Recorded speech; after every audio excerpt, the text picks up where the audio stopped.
ഒരു പുരുഷായുസ് മുഴുവൻ ആദർശത്തിൽ ചാലിച്ച ജീവിതം നയിച്ച് അനശ്വരനായ അനുകരണീയത സമർപ്പിച്ച മഹാമനീഷി, സത്യാദർശത്തിന്റെ വിചാര വിളംബരത്തിനായി നിസ്തുല സേവന ചരിത്രം തീർത്ത ചരിത്രപുരുഷൻ, ജ്ഞാനധന്യതയുടെ പ്രകാശപ്രസരണം കൊണ്ട് കേരള ജനതയെ സമുദ്ധരിച്ച ആദരണീയനായ ഗുരുവര്യർ, നിരുപമമായ സമർത്ഥന പാടവം കൊണ്ട് ബിദഈ കേന്ദ്രങ്ങളിൽ ഇടിനാദം സൃഷ്ടിച്ച ആദർശ തേരാളി, പുറം ശക്തികളുടെ തിട്ടൂരം തിരുത്തി സുന്നി സംഘചലനത്തിന് സ്വതന്ത്ര പ്രവർത്തന സാഹചര്യമൊരുക്കിയ പ്രസ്ഥാന നായകൻ, സ്വതസിദ്ധമായ പ്രഭാഷണ വൈഭവം കൊണ്ട് സുന്നി മാനസങ്ങളിൽ ആദർശത്തിന്റെ അടിവേരുറപ്പിച്ച പ്രഭാഷകൻ, ജ്ഞാനപ്രകാശത്തിൽ പരിലാളിതമായ കുടുംബ പാരമ്പര്യത്തിന്റെ പൈതൃകമായ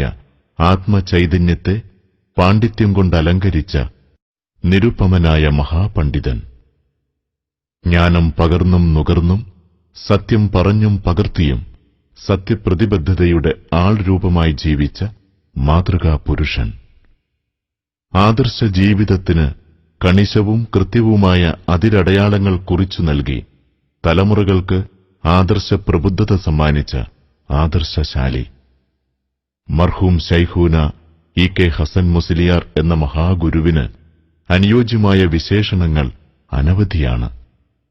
കർമ്മധന്യമായ ജീവിത സാഫല്യത്തിന്റെ തെളിമയാർന്ന രാജപാത നമുക്കായി ദർശനം ചെയ്ത് ശൈഖൂന വിട പറഞ്ഞിട്ട് 3 ദശാബ്ദത്തോളമായി. മറക്കാനാകാത്ത ത്യാഗകഥകളും അനുകരണീയ കർമ്മജീവിതവും നിരന്തരമായ ആദർശ പ്രചാരണ സേവനങ്ങളും അയവിറക്കാനും അനുകരിക്കാനും പുതിയ തലമുറയ്ക്ക് സാധിക്കണമെന്ന ആഗ്രഹത്തിന്റെ ഫലമാണ് ഈ എളിയ സേവനം. വസ്സലാത്തു വസ്സലാമു അലാ സയ്യിദിൽ അംബിയാഇ വൽ മുർസലീൻ വഅലാ ആലിഹി വസഹാബത്തിഹി വത്താബിഈന വമൻ തബിഅഹും ബിഇഹ്സാൻ ഇലാ യൗമിദ്ദീൻ. 20ാം നൂറ്റാണ്ടിലെ ഏറ്റവും ശ്രദ്ധേയനായ ഒരു വലിയ പണ്ഡിതന്റെ ജീവിത സ്പന്ദനങ്ങൾ, ഹൃദയത്തുടിപ്പുകൾ സമൂഹത്തിന്റെ മുന്നിൽ സമർപ്പിക്കാൻ തൗഫീഖ് നൽകിയ അല്ലാഹുവിനെ സ്തുതിക്കുന്നു. അൽഹംദുലില്ലാഹ്. ഈ കൊച്ചു കേരളത്തിൽ ഈ കഴിഞ്ഞ നൂറ്റാണ്ടിൽ എമ്പാടും പണ്ഡിതർ ജീവിച്ചു മൺമറഞ്ഞു പോയിട്ടുണ്ട്. പക്ഷേ ലക്ഷക്കണക്കിലുള്ള സുന്നികളുടെ മനസ്സിൽ മായാതെ മങ്ങാതെ ധീരവീര സ്മരണകൾ കോറിയിട്ടു കടന്നുപോയ ഉന്നതമായ ഒരു വ്യക്തിത്വം മഹാനായ ശൈഖുന ഇ കെ ഹസൻ മുസ്ലിയാരെ പോലെ ഇല്ല എന്നുള്ളതാണ് പരമാർത്ഥം. കൂടുതൽ കാലമൊന്നും അദ്ദേഹം ജീവിച്ചില്ലെങ്കിലും തന്റെ വിലപ്പെട്ട ആയുസ് തനിക്ക് ചിന്തിക്കാനും സ്വതന്ത്രമായി പ്രവർത്തിക്കാനും സർവശക്തനായ അല്ലാഹു സുബ്ഹാനഹു വ തആല തന്റെ ഇടം നൽകിയ കാലം മുതൽ മരണശയ്യയിൽ മരണത്തോട് മല്ലടിക്കുന്ന അവസാന നിമിഷം വരെയും അഹ്ലുസുന്നത്ത് വൽ ജമാഅ അതിന്റെ ഉയർത്തെഴുന്നേൽപ്പ് അതിനു വേണ്ടിയായിരുന്നു താൻ ജീവിച്ചത് എന്നുള്ളത് അനിഷേധ്യമായ യാഥാർത്ഥ്യമാണ്. ആ മഹാനുഭാവന്റെ ജീവിത ചരിത്രങ്ങൾ മുഴുവനും ഇതുപോലെ ഒരു കൊച്ചു സിഡിയിലൂടെ സമാഹരിക്കാൻ ശ്രമിക്കുക എന്നുള്ളത് വലിയ ഒരു പ്രയാസം തന്നെയാണെങ്കിലും ഞങ്ങളാൽ ആകുന്നത് സമൂഹത്തിന് സമർപ്പിക്കുക എന്ന ലക്ഷ്യത്തോടുകൂടെയാണ് മഹത്തായ ശ്രമത്തിന് ഞങ്ങൾ മുതിർന്നത്. ശൈഖുന ഇ കെ ഹസൻ മുസ്ലിയാർ, ആ പേര് സുന്നികളുടെ മനസ്സിൽ എന്നും ഓളം വെട്ടി നിൽക്കുന്ന ഒരു നാമമാണ്. അഹ്ലുസുന്നത്ത് വൽ ജമാഅ ഇന്ന് അതിന്റെ സുഗമമായ പ്രവർത്തനത്തിന് ഒരുപാട് സേവനങ്ങൾ അർപ്പിച്ച മഹാൻ, ആ മഹാന്റെ ധന്യമായ ജീവിതം, അവിടുത്തെ പടയോട്ടങ്ങൾ, അത് ഏറെക്കുറെ ചുരുങ്ങിയ നിലയിൽ സമാഹരിക്കാൻ ഞങ്ങൾ ശ്രമിച്ചിട്ടുണ്ട്.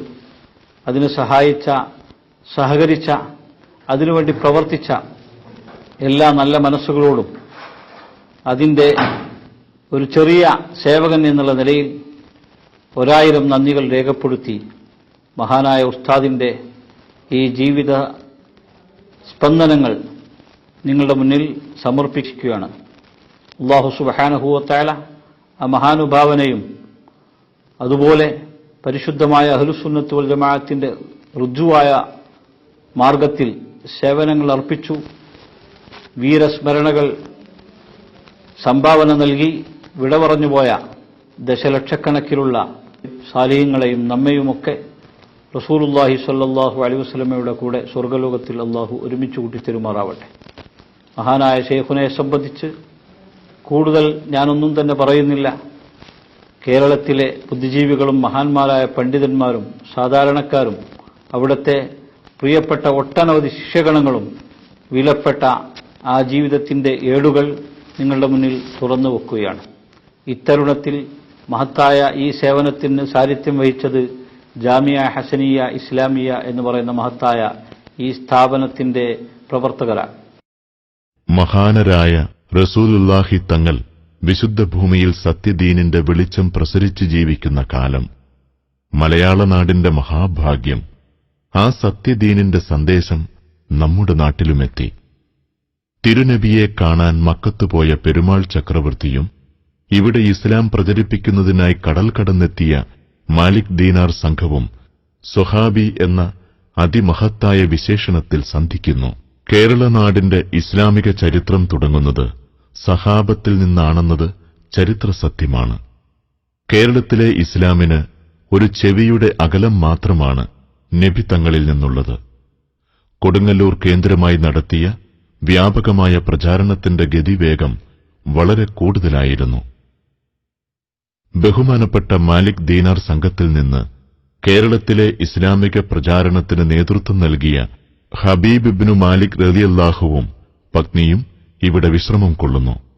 വിശ്വാസികൾക്ക് പരിചരണം നൽകുന്നതിനും കൂടുതൽ പ്രചാരണം നടത്തുന്നതിനും ഇടയ്ക്കിടെ മിഷണറിമാർ കേരളക്കരയിലെത്തി. ഇസ്ലാമിന്റെ പാരമ്പര്യ ഗുണമേന്മ നവ്യവും സജീവവുമായി നിലനിർത്തുന്നതിൽ മിഷണറിമാർ വലിയ പങ്കുവഹിച്ചു. സയ്യിദുമാർ, പണ്ഡിതന്മാർ, സൂഫി വര്യന്മാർ, ഈ ശൃംഖല നീണ്ടതാണ്. തിരുനബിയുടെ ഒരു തിരുവചനം നമുക്കിങ്ങനെ വായിക്കാം: സത്യവിശ്വാസം യമനികമാണ്, സത്യതത്വങ്ങൾ യമനികമാണ്. ഇസ്ലാമിക വിശ്വാസത്തിനും അതിന്റെ ആചാരാനുഷ്ഠാന രീതികൾക്കും യമനുമായി ബന്ധമുണ്ടെന്ന് സാരം. കേരളത്തിലെ സത്യാദർശ പ്രചാരണത്തിൽ യമനി സ്പർശം കൂടുതൽ പ്രകടമാണ്. മഹാന്മാരായ ജിഫ്രി സദാത്തുക്കൾ, ബാ അലവി സദാത്തുക്കൾ, മഖ്ദൂം കുടുംബം എന്നിങ്ങനെ പണ്ഡിത സാദാത്തുക്കളുടെ തായ്വേരുകൾ യമനിലാണ്. ബഹുമാന്യരായ ശൈഖുന ഇ കെ ഹസൻ മുസ്ലിയാരുടെ കുടുംബത്തിന്റെ തായ്വേരും യമനിലാണ്. വരക്കൽ മുല്ലക്കോയ തങ്ങളുടെ പിതാമഹൻ സയ്യിദ് അലി ഹാമിദ് ബാ അലവി തങ്ങളുടെ കൂടെ ഒരു സേവകനായി കേരളത്തിലെത്തിയ പണ്ഡിതനായിരുന്നു മുഹമ്മദ് കോയ മുസ്ലിയാർ. കോഴിക്കോട് സയ്യിദ് അവർകൾ പ്രവർത്തനം കേന്ദ്രീകരിച്ച സ്ഥലം പുതിയ അങ്ങാടിയായി മാറി. അങ്ങനെ അവിടം പുതിയങ്ങാടി എന്നറിയപ്പെട്ടു. കേരളത്തിൽ നിന്ന് വിവാഹം ചെയ്ത് ഇവിടെ താമസമാക്കിയ തങ്ങളുടെ കൂടെ മുഹമ്മദ് കോയ എന്നവരും താമസിച്ചു. പുതിയങ്ങാടി സയ്യിദുമാർ ആ മഹാപണ്ഡിതനെ വളരെയേറെ ആദരിച്ചു. അന്ത്യവിശ്രമത്തിനായി അവരുടെ മഖ്ബറയ്ക്ക് മധ്യേ സ്ഥലവും നൽകി. അദ്ദേഹം പുതിയങ്ങാടി സാദാത്തുക്കൾക്കിടയിലാണ് അന്ത്യവിശ്രമം കൊള്ളുന്നത്. മുഹമ്മദ് കോയ മുസ്ലിയാരുടെ പുത്രനായ അബൂബക്കർ എന്ന പണ്ഡിത വര്യന്റെ മകനായിരുന്നു എഴുത്തച്ഛൻ കണ്ടി വീട്ടിൽ കോയട്ടി മുസ്ലിയാർ. പ്രമുഖ പണ്ഡിതനും സൂഫി വര്യനുമായിരുന്നു അദ്ദേഹം. കോയട്ടി മുസ്ലിയാർ ഫാത്തിമ ദമ്പതികളുടെ സന്തതികളിൽ ജീവിച്ചിരുന്നത് 9 പേരായിരുന്നു. 7 ആണും 2 പെൺകുട്ടികളും. ആൺമക്കളെയെല്ലാം പാരമ്പര്യത്തിന്റെ ശീലിൽ പണ്ഡിതരാക്കി വളർത്തി. അവരെല്ലാവരും കേരളത്തിന്റെ ആത്മീയ നഭോമണ്ഡലത്തിലെ തിളങ്ങുന്ന താരങ്ങളായിരുന്നു. മാതാപിതാക്കളും പിതാമഹൻ അബൂബക്കർ മുസ്ലിയാരും സഹോദരങ്ങൾ ഉസ്മാൻ മുസ്ലിയാർ, അലി മുസ്ലിയാർ എന്നിവരും ഈ മക്ബറയിലാണ് അന്ത്യവിശ്രമം കൊള്ളുന്നത്. ശൈഖൂന ഹസൻ മുസ്ലിയാർക്കും അല്ലാഹു നിശ്ചയിച്ചത് ഇവിടെ അന്തിയുറങ്ങാനാണ്. 1926 കോയട്ടി മുസ്ലിയാരുടെ 6ാമത്തെ പുത്രനായി നമ്മുടെ സ്മരീയ പുരുഷൻ EK ഹസൻ മുസ്ലിയാർ പറമ്പിൽക്കടവിൽ എഴുത്തച്ഛൻകണ്ടി വീട്ടിൽ ജാതനായി. ഇതാണ് 7 പണ്ഡിത കേസരികൾക്ക് ജന്മം നൽകിയ EK തറവാട്. കൂടുതൽ പരിഷ്കരണങ്ങൾക്ക് വിധേയമാകാതെ അതിന്നും നിലനിൽക്കുന്നു. അനുജൻ അബ്ദുല്ല മുസ്ലിയാരും കുടുംബവുമാണ് ഇപ്പോഴിവിടെ താമസിക്കുന്നത്. ഈ കാണുന്ന തറ ചരിത്രമുറങ്ങുന്ന ഈ ഭവനത്തിലെ ഒരു പ്രത്യേക സ്ഥാനമാണ്. ആത്മീയ കേരളത്തിന്റെ കെടാവിളക്കുകൾ, സമസ്തയുടെ സാരഥികൾ, പണ്ഡിത സാദാത്തുക്കൾ, മർഹൂം CM വലിയുല്ലാഹി തുടങ്ങിയവരൊക്കെ വിശ്രമിക്കുകയും അന്തിയുറങ്ങുകയും ചെയ്ത തറയാണിത്. ഷംസുൽ ഉലമ EK അബൂബക്കർ മുസ്ലിയാർ, ഉമർ മുസ്ലിയാർ, ഉസ്മാൻ മുസ്ലിയാർ, അലി മുസ്ലിയാർ, അഹമ്മദ് മുസ്ലിയാർ എന്നിവരാണ് ജ്യേഷ്ഠ സഹോദരങ്ങൾ. അബ്ദുല്ല മുസ്ലിയാരാണ് അനുജ സഹോദരൻ. 2 സഹോദരിമാരുമുണ്ട്. വീട്ടിലെ പ്രാഥമിക പഠന പരിശീലനങ്ങളോടൊപ്പം തൊട്ടടുത്തുള്ള ചെലവൂർ മാപ്പിള സ്കൂളിൽ നിന്നും പ്രാഥമിക വിദ്യാഭ്യാസം നേടി. ഇപ്പോൾ AMLP സ്കൂൾ എന്നാണ് ഇതറിയപ്പെടുന്നത്. പ്രാഥമിക പഠനത്തിനു ശേഷം ചെറുമുക്ക്, കോട്ടുമല, ഇടപ്പള്ളി, തളിപ്പറമ്പ്, പാറക്കടവ്, നെടിയിരുപ്പ്, പരപ്പനങ്ങാടി, കോടഞ്ചേരി തുടങ്ങിയ സ്ഥലങ്ങളിൽ ഓതിപ്പഠിച്ചു. ശേഷം വേലൂർ ബാഖിയാത്തിൽ നിന്ന് മൗലവി ഫാളിൽ ബാക്കവി അഥവാ MFB ബിരുദം നേടി.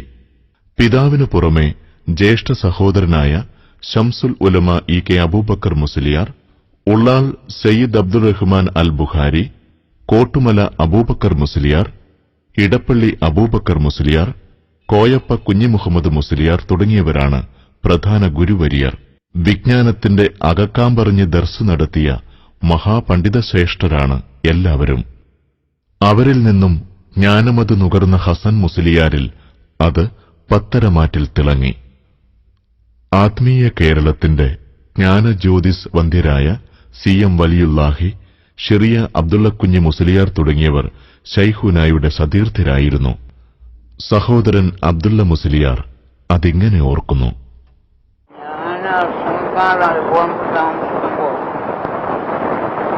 മടവൂരും ഒവ്വരും അസംഖായും ശരീക്കന്മാരായിട്ട് CM അസംഖായും ശരീക്കന്മാരായിട്ട് താമസിച്ചിട്ടുണ്ട്.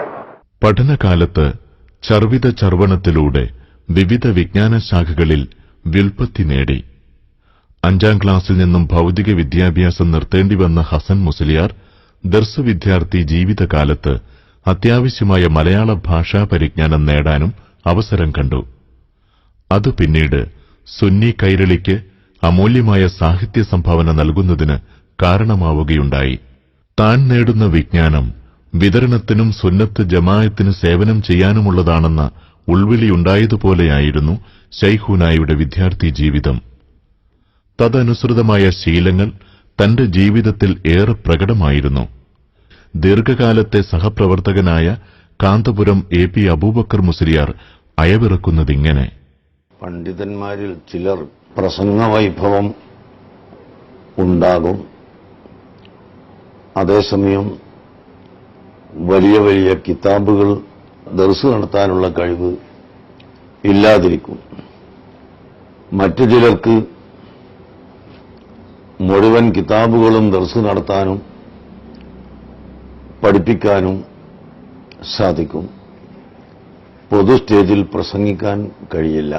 ചിലർ ദർസ് നടത്തുകയോ പ്രസംഗിക്കുകയോ ചെയ്താൽ തന്നെ ജനങ്ങളിലേക്ക് ഉദ്ദേശിച്ച കാര്യം പൂർണ്ണമായി എത്തിച്ചു കൊടുക്കാനും ധരിപ്പിക്കാനും കഴിവുണ്ടാകില്ല. ഇങ്ങനെ വ്യത്യസ്ത രീതിയിലാണ് പണ്ഡിതന്മാർ. എന്നാൽ മർഹൂം EK ഹസൻ മുസ്ലിയാർ നവ്വറല്ലാഹു മർഖദഹു ഏറ്റവും വലിയ ആഴത്തിലേക്ക് ഇറങ്ങിച്ചെന്ന് പഠിച്ചിട്ടുള്ള ഒരു പണ്ഡിതനാണ്. പരിശുദ്ധ ഖുർആനും ഹദീസും ഫിഖ്ഹും ഉസൂലുൽ ഫിഖ്ഹും നഹ്വും സർഫും തസവ്വുഫും അങ്ങനെ തുടങ്ങി എല്ലാ വിധത്തിലും നല്ല പാണ്ഡിത്യമുള്ള ഒരു പണ്ഡിതൻ ആയിരുന്നു. അതേ ഇൽമ് വിദ്യാർത്ഥികൾക്ക് പറഞ്ഞ് ഫലിപ്പിക്കുന്നതിനും അവരുടെ ഹൃദയത്തിൽ ഉറപ്പിക്കുന്നതിനും തന്റെ കഴിവ് വളരെ വലിയ കഴിവായിരുന്നു. അതോടൊപ്പം അള്ളാഹുവിനു വേണ്ടി കോപിക്കലും അള്ളാഹുവിനു വേണ്ടി പ്രിയം വെക്കലും ഈമാനിൽപ്പെട്ടതാണ് എന്ന് നബി സല്ലല്ലാഹു അലൈഹി വസല്ലമ തങ്ങൾ പഠിപ്പിച്ച ആ ഹദീസിന്റെ ശരിയായ ഒരു ഉദാഹരണമായിരുന്നു മർഹൂം ഇ കെ ഹസൻ മുസ്ലിയാർ. തന്റെ കീഴിൽ പഠിക്കുന്ന വിദ്യാർത്ഥികളോടുള്ള സ്നേഹം, അഹ്ലുസുന്നത്ത് വൽ ജമാഅത്തിന്റെ പ്രവർത്തകരോടുള്ള സ്നേഹം, അതെത്ര ചെറിയവരായാലും വലിയവരായാലും സാധാരണക്കാരനായാലും പണ്ഡിതനായാലും എല്ലാവരോടും വളരെ നല്ല സ്നേഹവും വിനയവും ഉള്ള ഹസൻ മുസ്ലിയാർ ബിദ്അത്തുകാരോട് കടുത്ത എതിർപ്പും അവരോട് ശക്തമായ പോരാട്ടവും തന്നെയാണ് തന്റെ ജീവിതത്തിൽ മുഴുവനും ഉണ്ടായിരുന്നത്. ഇദാ ലഹറത്തിൽ ബിദ്അഉ വസഖത്തൽ ആലിമു ഫഅലൈഹി ലഅനത്തുല്ലാഹ് എന്ന ഹദീസ് പഠിപ്പിക്കുന്നതനുസരിച്ച് ബിദ്അത്ത് പ്രത്യക്ഷപ്പെട്ടാൽ അതിനെതിരെ ശബ്ദിക്കുകയും ജനങ്ങളെ ബോധവൽക്കരിക്കുകയും ചെയ്യണം. അല്ലാതെ മൗനം ദീക്ഷിക്കുന്ന പണ്ഡിതന് അള്ളാഹുവിന്റെ ലഅനത്തുണ്ട് എന്ന് ആണല്ലോ ഈ ഹദീസ് പഠിപ്പിച്ചിട്ടുള്ളത്. അതുകൊണ്ട് പണത്തിനു വേണ്ടിയോ താൽക്കാലിക ആവശ്യങ്ങൾക്ക് വേണ്ടിയോ സത്യം മറച്ചുവെക്കുക എന്ന ഒരവസ്ഥ ഹസൻ മുസ്ലിയാർക്ക് ഉണ്ടായിരുന്നില്ല. സുന്നി സാഹിത്യ തറവാട്ടിലെയും പണ്ഡിത കുടുംബത്തിലെയും കാരണവർ കർമ്മനിരതവും ജ്ഞാനസേവന ബന്ധുരമായ ദശാബ്ദങ്ങളുടെ ചരിത്രം സ്വന്തമായ എം.എ. അബ്ദുൽ ഖാദർ മുസ്ലിയാർ. അവരൊക്കെ വളർന്നു വന്നതുപോലെ ഇൽമ് എന്ന് പറയുന്നത് വെറും വായിച്ചു പഠിക്കുകയോ അല്ലെങ്കിൽ മനപ്പാടാക്കുകയോ ചെയ്യുന്നതിന് പകരം അതിന്റെ അഗാധതയിലേക്ക് ഇറങ്ങിച്ചെന്ന് പഠിക്കണം. അത് നഷ്ടപ്പെട്ടത് സമുദായത്തിന് പരിഹരിക്കാതെ നഷ്ടമായി തുടർന്നു പോകുന്നു. പരിഹാരം അദ്ദേഹത്തെ പോലെ രാത്രി ഉറക്കൊഴിഞ്ഞിട്ട് പോലും പഠിക്കുന്നത് സംശയം തീർത്ത് അതിനാവശ്യമാകുന്ന ഉപോത്ബലകമായിരിക്കുന്ന ഗ്രന്ഥങ്ങൾ പാരായണം ചെയ്ത് ഒരു വിഷയം എടുത്താൽ ആ വിഷയത്തിൽ മറ്റൊരു സംശയം ഉത്ഭവിക്കാത്ത നിലക്കുള്ള തീരുമാനം ഉണ്ടാക്കിയിട്ടല്ലാതെ അദ്ദേഹം മുന്നോട്ട് നീങ്ങാറില്ല. ആ പാരമ്പര്യം വിദ്യാർത്ഥികൾ നിലനിർത്തണം, എങ്കിലേ ഇൽമ ഇവിടെ നിലനിൽക്കുള്ളൂ. ഇപ്പൊ ഇൽമ റസ്മ മാത്രമായിരിക്കുന്ന പേര് മാത്രം മുസമ്മ ഇല്ലാത്ത ഒരവസ്ഥയിലേക്ക് നീങ്ങിക്കൊണ്ടിരിക്കുന്നു. അതിന് നിവാരണം അദ്ദേഹത്തെ പോലുള്ള മാതൃക വിദ്യാർത്ഥികളും മുത്തഅല്ലിമീങ്ങളും ആലിമീകളും സ്വീകരിക്കലും മാത്രമേ ഉള്ളൂ. ആലിമീകളും സ്വീകരിക്കണം. ആലിമീകൾ പെരിന്തൽമണ്ണ വേള് കഴിഞ്ഞിട്ട് രാവിലെ കാസർഗോഡ് ദർസ് നടത്തി എന്ന് പറഞ്ഞാൽ ഊഹിക്കാൻ കഴിയാത്തതാ. ആ നിലക്കുള്ള ത്യാഗം മുദരിസ്യങ്ങളും നിർവഹിക്കണം. അപ്പോൾ വിദ്യാർത്ഥികളും ബോധമുണ്ടാകും. വിദ്യാർത്ഥികളും ആ നിലക്ക് പരിപൂർണമായ നിലക്ക് ഒരു വിദ്യാർത്ഥി എന്നുള്ള നിലക്ക് മറ്റുള്ള ചിന്തകളെല്ലാം വിട്ടുകൊണ്ട് ഇൽമിൽ മാത്രം അഗാധത കരസ്ഥമാക്കാൻ ശ്രമിക്കണം. അതാണ് അദ്ദേഹത്തിന്റെ ആശയവും അദ്ദേഹത്തിനോട് സ്നേഹം പ്രകടിപ്പിക്കലുമെന്ന് ആ വിഷയത്തിൽ ഞാൻ അനുസ്മരിക്കുന്നു. ഹസൻ മുസ്ലിയാർ അവர்களுടെ പ്രത്യേകതയെക്കുറിച്ച് സുന്നി സംഘകുടുംബത്തിലെ ആദരണീയനായ സാരഥി സയ്യിദ് ഫളൽ ശിഹാബ് അൽ ജിഫ്രി. ഹസൻ മുസ്ലിയാരുടെ സ്വഭാവം തന്നെ മുപ്പരിക്ക് ആത്മാർത്ഥതയോടുകൂടെ പ്രവർത്തനം എല്ലാ കാര്യവും. അദ്ദേഹത്തിന്റെ പ്രവർത്തനത്തിലൂടെ ആത്മാർത്ഥതയുണ്ട്, ഹിമ്മത്തുണ്ട് കാര്യങ്ങൾക്കൊക്കെ. ഹിമ്മത്ത് എന്ന് പറഞ്ഞാൽ ഒരു സംഗതി പറയാൻ ദീനിയായ കാര്യങ്ങൾ പറയുമ്പോൾ കടും പിടുത്തത്തിൽ തന്നെ പറയും. ഇന്ന കാര്യമാണ് എന്നതാണ് അഹ്ലുസുന്നത്ത് ജമാഅത്തിന്റെ അടിസ്ഥാനമാണ്. നബി സല്ലല്ലാഹു അലൈഹി വസല്ലം കൽപ്പിച്ച കൽപ്പന എന്നാണ്, അള്ളാഹുവിന്റെ കൽപ്പന എന്നാണ് നബി സല്ലല്ലാഹു അലൈഹി വസല്ലം കൽപ്പിച്ചത്. ആ കൽപ്പന എന്നാണ് സുന്നത്തായി പ്രവർത്തിക്കുന്നത് നബി സല്ലല്ലാഹു അലൈഹി വസല്ലമിന്റെ കൽപ്പന. അതുകൊണ്ട് അത് ആ നിലപാട് നിലനിർത്തണം. അതിന് ശക്തിയായിട്ട് അത് കരുത്തോടുകൂടെ പറയുന്ന ഒരു ആലിമ് എന്ന നിലയ്ക്ക് ഹസൻ മുസ്ലിയാർ അതിന് സമ്മതിക്കേണ്ട ആളാണ്. ഹസൻ മുസ്ലിയാർ മുതൽ രൂപത്തിനൊക്കെ എടുത്താൽ അതിനെ സംബന്ധിച്ച് നദീറ ലഹു, അതിനൊരു ഉദാഹരണം പറയാൻ എൻ്റെ പക്കലില്ലെന്നാണ് എനിക്കുള്ള പരിമിതമായ അഭിപ്രായം. ഞാൻ ഇംഗ്ലീഷ് പറയുന്നവനാണെന്ന് പറയും, പക്ഷെ I have studied him, the wonderful man. I have studied him, the wonderful man.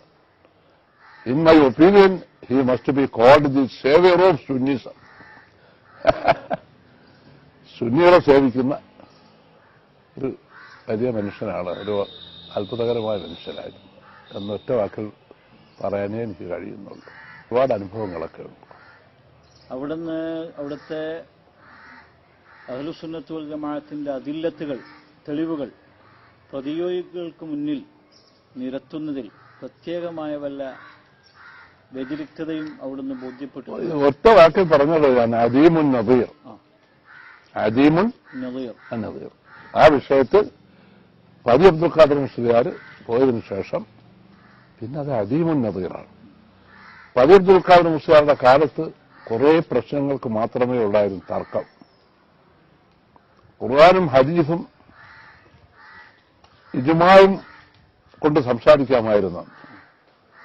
അതിനുശേഷം പി കെ ഹസൻ മുസ്ലിയാരുടെ കാലം എന്ന് പറയുന്നത് ഖുർആൻ അല്ലാതെ മറ്റൊന്നും സ്വീകരിക്കത്തില്ലെന്ന് വാദിക്കുന്ന ഒരു കാലഘട്ടമാണ്. അപ്പോൾ ഫാദി അബ്ദുൽ ഖാദർ മുസ്ലിയാർ പോലുള്ളവർ ജീവിച്ചിരുന്ന കാലത്തുള്ള ഖണ്ഡനത്തെക്കാൾ വളരെ കൂടുതൽ പ്രയാസകരമായിരുന്നു ഹസൻ മുസ്ലിയാരുടെ കാലത്തുള്ള ഖണ്ഡനം. ആ കാലഘട്ടത്തിലാണ് ഞാൻ പറഞ്ഞത് അദീമുൻ നദീറാണ്. പണ്ഡിതർക്കുണ്ടാവേണ്ടുന്ന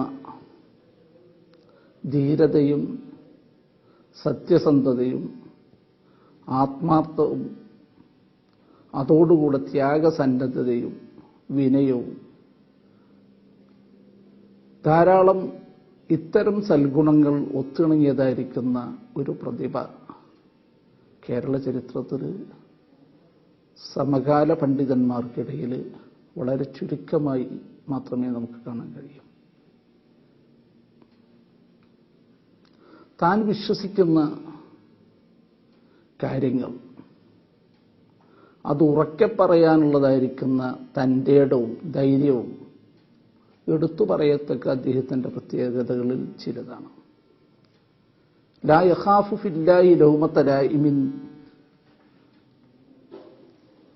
കാര്യങ്ങൾ പറയുമ്പോൾ വിമർശകർ എന്ത് വിചാരിക്കും, എന്തു ചിന്തിക്കും എന്നതിനെക്കുറിച്ച് അദ്ദേഹം ഭയപ്പെടാറുണ്ടായിരുന്നില്ല.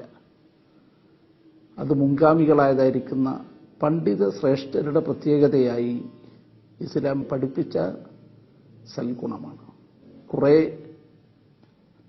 സന്ദർഭങ്ങളിൽ അദ്ദേഹത്തിൻ്റെ ഖാദിമായി കൂടെ നടക്കാൻ കഴിഞ്ഞതിൽ നിന്ന് ഞാൻ മനസ്സിലാക്കിയ ഏറ്റവും നല്ല ഗുണമാണ്. മറ്റൊന്ന് അദ്ദേഹത്തിൻ്റെ വിനയം. പണ്ഡിത ശ്രേഷ്ഠരിൽ അത്യുന്നതം വളരെ ഉയരത്തിൽ ഉള്ള വ്യക്തിയാണെങ്കിലും വിദ്യാർത്ഥികളായിരുന്ന ഞങ്ങളോട് പോലും സാധാരണക്കാരെ പോലെ അല്ലെങ്കിൽ സ്നേഹിതനെ പോലെ അദ്ദേഹം പെരുമാറാൻ മടി കാണിച്ചിരുന്നില്ല എന്നത് അദ്ദേഹത്തിൻ്റെ ലാളിത്യത്തെ എടുത്തു കാണിക്കുന്ന സംഭവങ്ങളിൽ ചിലതാണ്.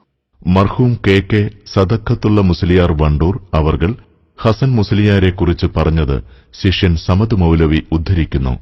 സൗദി അറേബ്യയിൽ വെച്ച് ശേഖരനോട് പറഞ്ഞത് ഹസൻ മുസ്ലിയാർ ഒരു മുഖലിസായ മനുഷ്യനാണ്, അദ്ദേഹത്തിന്റെ മനസ്സിലുള്ളത് അദ്ദേഹം പറയും, സത്യമാണെന്ന് തോന്നുന്നത് ആരുടെ മുമ്പിലും പറയും, അതിന് വളച്ചുകെട്ടില്ല, പൂഴ്ത്തിവെപ്പില്ല എന്ന് ശേഖന വളരെ മധുഹായിട്ട് ഹസൻ മുസ്ലിയാരെ കുറിച്ച് പറഞ്ഞിട്ടുണ്ട്. 1950കളുടെ മധ്യത്തിലാണ് ഉപരിപഠനാർത്ഥം ബാക്കിയാത്തിലേക്ക് പോകുന്നത്. വിദ്യാർത്ഥി ജീവിതത്തിന്റെ ഔപചാരിക രീതിക്ക് താൽക്കാലികമായി അന്ത്യം കുറിക്കുന്നതാണ് സനദ് സമ്പാദിക്കൽ. ബാക്കിയാത്തിലേക്ക് പോകുന്ന സമയത്ത് പിതാവ് നൽകിയ ഉപദേശം സഹപാഠിയും ശിഷ്യനും സഹോദരനുമായ അബ്ദുല്ല മുസ്ലിയാർ ഓർക്കുന്നുണ്ട്. ഹസനെ ഈ ഇപ്പൊ അങ്ങോട്ടോ പോകണമെന്ന് മനസ്സിലാക്കിയിട്ട് ഇറങ്ങിക്കോ.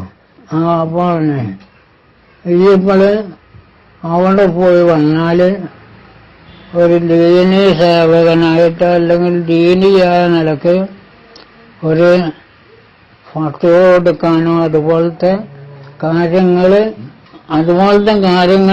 നിയന്ത്രിക്കാനുള്ള ഒരു പക്വതയും പാകതയും വരുന്ന ഒരവസ്ഥയിലേക്കാണ് ഈ പോണത്. അപ്പൊ അവിടെ പോയിട്ട് കാരണം അതും ഇതും നോക്കി അങ്ങോട്ടും ഇങ്ങോട്ടും തിരിഞ്ഞു നോക്കാനും മറ്റും നിൽക്കരുത്. ശരിക്കും കിതാബ് തഹ്ഖീഖാക്കിയിട്ട് വന്നോളാണ്ട് എന്ന് മുമ്പ് ഒന്നും പറഞ്ഞിട്ട് ഈ ഉപദേശം ഹസൻ മുസ്ലിയാരുടെ ജീവിതത്തിന് കൂടുതൽ കർമ്മചൈതന്യം നൽകുകയുണ്ടായി. ബാക്കിയാത്തിൽ നിന്ന് വന്നതിനു ശേഷം ആദ്യമായി ദർസ് നടത്തിയത് കോഴിക്കോട് ജില്ലയിലെ ഇയ്യാട് എന്ന പ്രദേശത്തായിരുന്നു.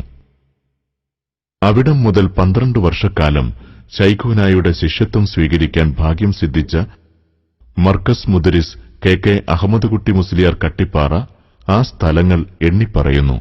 വന്യരായ ഉസ്താദിന്റെ കൂടെ ഇയ്യാട് 1 കൊല്ലം, തൃപ്പനച്ചി പാലക്കാട് 1 കൊല്ലം, ഉരുളിക്കുന്ന് 2 കൊല്ലം, പുത്തൂപ്പാടത്ത് ഒരു 7 കൊല്ലം, ആക്കോട് 1 കൊല്ലം, ഇരുമ്പ് ജോലക്കൽ 1 കൊല്ലം, ഏതാണ്ട് ഒരു 12 കൊല്ലത്തോളം ഉസ്താദിന്റെ കീഴിൽ ഞാനൊരു മുത്താലിമായി ജീവിച്ചിട്ടുണ്ട്. ഉസ്താദ് ദർസ് നടത്തിയ സ്ഥലങ്ങളിലൂടെ സഞ്ചരിച്ച് അവിടമുറങ്ങുന്ന ചരിത്രങ്ങൾ കുറെ ശേഖരിക്കാനായെങ്കിലും എല്ലാം വിവരിക്കാനാകുന്നില്ല. ഇത് മാലിക് ദീനാർ മസ്ജിദ്, കേരളത്തിലെ ഇസ്ലാം പൈതൃകത്തിന്റെ ഈറ്റില്ലങ്ങളിലൊന്ന്. ശൈഖൂന ഇ.കെ. ഹസൻ മുസ്ലിയാർ അവസാനമായി ദർസ് നടത്തിയത് ദീനാരിയ സ്ഥാപനങ്ങളിലാണ്. കാസർഗോഡ് കാലിയായത് മുതലാണിത്. പാലക്കാട് ജന്നത്തുൽ ഉലൂമിൽ 12 വർഷവും ജീവിതാന്ത്യം വരെ കാസർഗോഡ് കാലിയും മുദരിസുമായും സേവനമനുഷ്ഠിച്ചു. 3 ദശാബ്ദക്കാലത്തോളമുള്ള ദർസ് കാലയളവിൽ പ്രമുഖരും പ്രഗത്ഭരുമായ ധാരാളം പണ്ഡിതരെ കൈരളിക്ക് സമർപ്പിക്കുന്നതിന് ശൈഖൂനായുടെ ദർസ് കാരണമായി.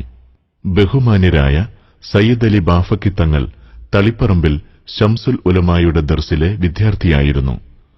അന്ന് അവിടെ സീനിയർ വിദ്യാർത്ഥിയായിരുന്ന ഹസൻ മുസ്ലിയാർ തങ്ങൾക്കും അനുജൻ അബ്ദുല്ല മുസ്ലിയാർക്കും ദർസ് നടത്തിയിട്ടുണ്ടായിരുന്നു.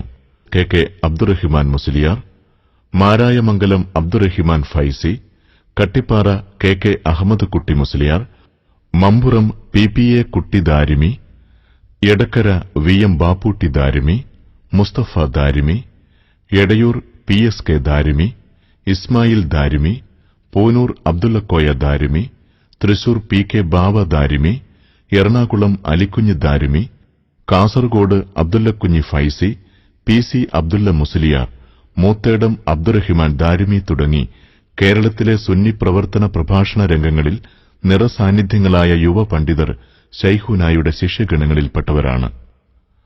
ഗുരുനാഥൻ എന്നതിലുപരി സ്നേഹനിധിയായി പിതാവിനെപ്പോലെയും കൂട്ടുകാരനെപ്പോലെയുമായിരുന്നു ശിഷ്യന്മാർക്ക് ശൈഖൂന. കണിശവും കർക്കശവുമായ നിലപാടുകൾക്കിടയിലും അപാരമായ സ്നേഹം ചുരുത്തിയ ശൈഖൂനായെക്കുറിച്ച് ശിഷ്യന്മാർക്ക് ഏറെ പറയാനുണ്ട്. ദർസ് മുടങ്ങാതിരിക്കാൻ കാണിച്ച ജാഗ്രതയും അതിനുവേണ്ടി വരിച്ച ത്യാഗവും വളരെ വലുതായിരുന്നു.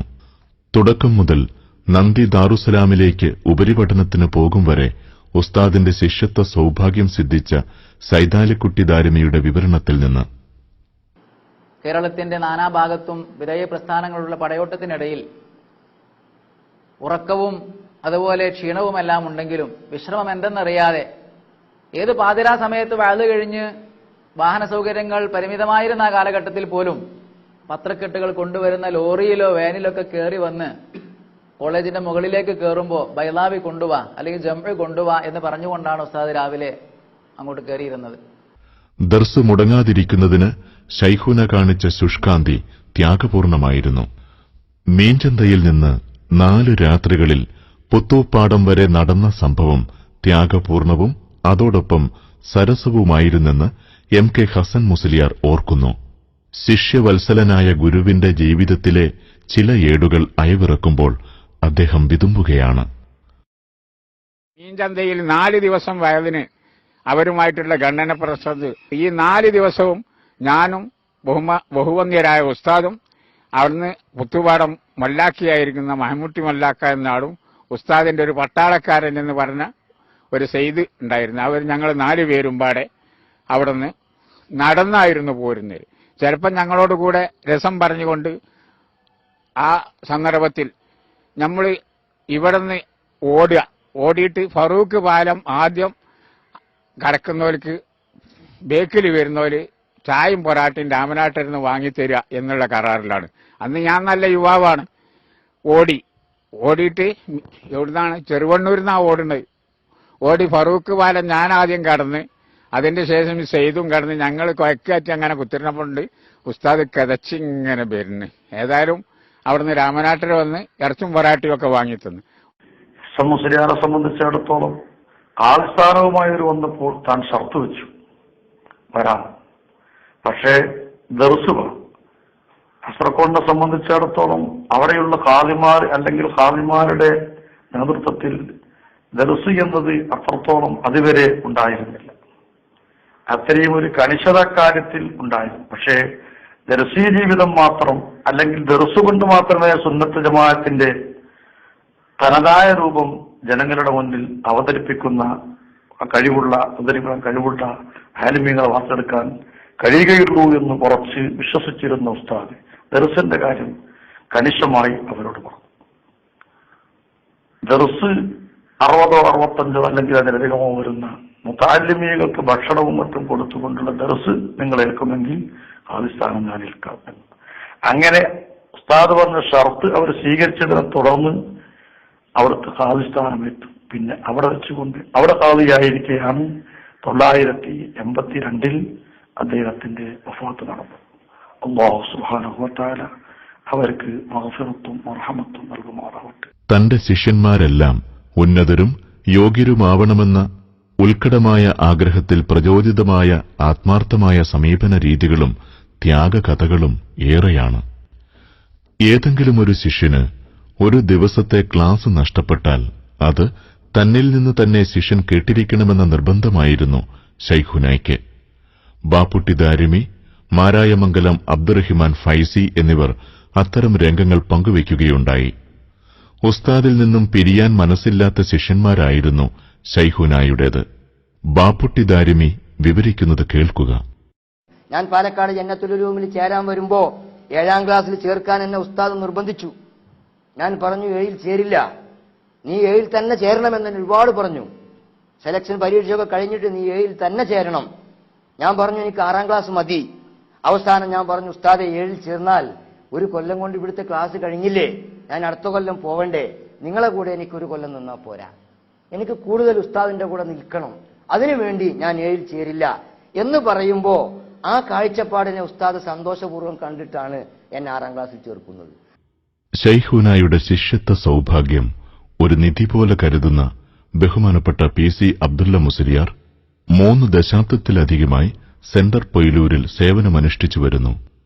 ഉസ്താദിന്റെ മരണാനന്തര പരിചരണത്തെക്കുറിച്ച് അദ്ദേഹം അനുസ്മരിക്കുന്നു. നിക്കാഹ് സംബന്ധമായി തലാഖ് സംബന്ധമായ ഒരു തർക്കം ഇവിടെ വന്നു. ഇതിന്റെ അടുത്ത മഹലിലുള്ള പാറക്കടവ്. അപ്പോൾ ഇവിടുത്തെ മത്തത്തെ അബ്ദുള്ള മൗലവിയും അന്ന് വേറെ 1-2 ആളെന്റെ കൂടെ തലാഖിനെ സംബന്ധിച്ചുള്ളതായിരിക്കുന്ന തലാഖ് പോകൂല എന്ന് പറഞ്ഞുകൊണ്ടിട്ട് ഒരു ഫത്വ എഴുതി കൊണ്ടുവന്നു. അപ്പൊ ഞാനത് നോക്കിയിട്ട് മുമ്പ് തലാഖ് പോകും എന്ന് പറഞ്ഞതാണ്. അപ്പോ ഞാൻ പറഞ്ഞു ഇതിനെ സംബന്ധിച്ച് ഏതെങ്കിലും ഒരു പണ്ഡിതനെ സമീപിച്ചിട്ട് നിങ്ങൾ പോകൂലെന്നാണെങ്കിൽ എനിക്ക് വിരോധമല്ല. അന്ന് രാത്രിയിൽ ഞാൻ കിടന്നുറങ്ങിയപ്പോൾ 1 മണിക്ക് ശൈഖുനാനെ സ്വപ്നം കണ്ടു. നല്ല ഭംഗിയിലും വെള്ള വസ്ത്രം ധരിച്ച് ഒരു കസാലിട്ടിട്ട് എന്റെ അടുത്ത് വന്നിരുന്നു. അപ്പോ വന്നിരുന്നപ്പോ ഞാൻ ശൈഖുനാനോട് ചോദിച്ചു, ഇങ്ങനെ തലാഖിന്റെ ഒരു വിഷയമുണ്ട്, അതിന്റെ മസ്അല എങ്ങനെയാണ്, തലാഖ് പോവോ പോലെ എന്ന് ചോദിച്ചു. ആ സമയത്ത് ശൈഖുന പറഞ്ഞ് ഇആനത്തു താലിബീൻ എടുത്തു നോക്ക് എന്ന് പറഞ്ഞു. അങ്ങനെ ഞാനും ബാപ്പിയും കൂടി ചെയ്തു ഈ മസ്അല ഇആനത്തു താലിബീൻ എടുത്തു നോക്കിയപ്പോ തലാഖ് പോകും എന്നതാണ് അതിൽ നിന്ന് ഞങ്ങൾക്ക് രണ്ടാക്കും മനസ്സിലായിരിക്കുന്നത്. അതുപോലെ വേറെ സംഭവത്തിൽ ഒരു സംശയം വന്നപ്പോ അത് ഫതുഹുൽ ബാരി എടുത്തു നോക്ക് എന്ന് പറഞ്ഞു. ഇങ്ങനെ പല സന്ദർഭങ്ങളിലും നമുക്ക് ആവശ്യമായ വിഷയത്തെ സംബന്ധിച്ച് ശൈഖുന ആ കാര്യങ്ങൾ സ്വപ്നത്തിൽ കാണാറുണ്ട്. വഹാബികളുടെ നേതാക്കന്മാരുടെ നാടായ കടവത്തൂരിൽ ശൈഖുന നടത്തിയ ധീരമായ പ്രഭാഷണത്തെക്കുറിച്ച് എം അബ്ദുള്ള മൗലവി ഓർക്കുകയുണ്ടായി.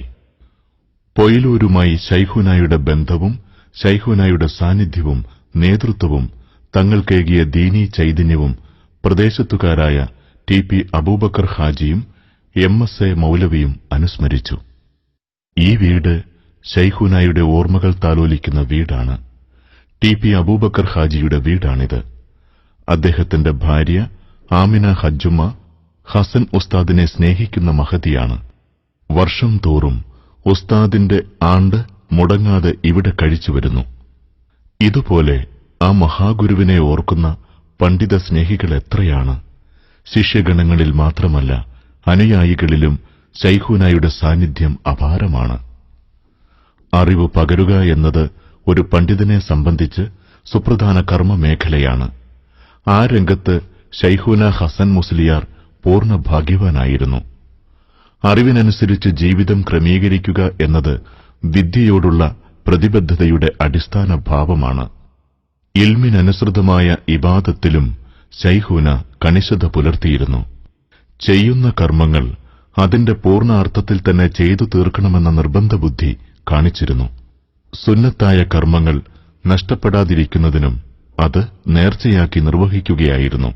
നേർച്ചയാക്കി നിർബന്ധമായി കഴിഞ്ഞാൽ പിന്നെ അത് നിർവഹിക്കാതിരിക്കില്ലല്ലോ. ഉപ്പയുടെ ഇബാദത്തിന്റെ കണിശതയെക്കുറിച്ച് പുത്രൻ മുഹമ്മദ് കോയ സഖാഫി അനുഭവത്തിൽ നിന്നും എടുത്തുദ്ധരിക്കുന്നു. ദുന്യവിയാകുന്ന ആവശ്യങ്ങൾക്ക് വേണ്ടി ആദർശത്തിൽ ഇളവ് ചെയ്യുന്ന സ്വഭാവക്കാരനായിരുന്നില്ല പിതാവ്. പക്ഷേ അതിലുപരി ആരാധനപരമാകുന്ന വിഷയങ്ങളിലും 100% ഉപ്പ കണിശ സ്വഭാവം പുലർത്തിയിരുന്ന ആളായിരുന്നു. ഫർള് നിസ്കാരങ്ങൾ, അതുപോലെ തന്നെ അതിന്റെ സുന്നത്ത്, റവാത്തിബ് സുന്നത്തുകൾ, ലുഹ, തഹജ്ജുദ് പോലുള്ള സുന്നത്ത് നിസ്കാരങ്ങൾ കൃത്യമായി ചെയ്യുന്ന ഒരു സ്വഭാവക്കാരനായിരുന്നു. അനുഗ്രഹീത പ്രഭാഷകനും പ്രസിദ്ധ പണ്ഡിതനുമായ വയലിത്തറ മുഹമ്മദ് കുഞ്ഞി മൗലവി ശൈഖുനായുമായി വളരെ ഭക്തിനിർഭരമായ സ്നേഹബന്ധം നിലനിർത്തിയ പ്രമുഖനാണ്. അതിന്റെ കാരണത്തെക്കുറിച്ച് അദ്ദേഹം പറയുന്നു. ആ മനുഷ്യന്റെ ഖലാസും അദ്ദേഹത്തിന്റെ ഇൽമു എന്ന് പറയുന്നത് അൽഇൽമു അസാസുൽ അഅമാലി വഇമാമുഹ വമുസഹിഹുഹ ഫകമാ അന്നഹു ലാ ഫായിദത ലിൽ അമലി, അതല്ലേ തത്വം. അപ്പോൾ അങ്ങനെ വരുമ്പോൾ ഇൽമുണ്ടായിട്ടൊരു കാര്യമൊന്നുമില്ല. ആ ഇൽമ എന്താ പറഞ്ഞു അതനുസരിച്ച് അമൽ ചെയ്യുന്ന മുഖ്ലിസായ ഒരു മനുഷ്യൻ, സെൽഫ് ഇൻട്രസ്റ്റ് എന്ന് പറയുന്ന സ്വന്തം താല്പര്യത്തെ ചിന്തിക്കാത്തൊരു മനുഷ്യൻ. ഇങ്ങനെയുള്ള കാര്യങ്ങളിലാണ് ഞാൻ മൂപ്പരോട് അത്രയും ബഹുമാനം എനിക്ക് തോന്നിയത്.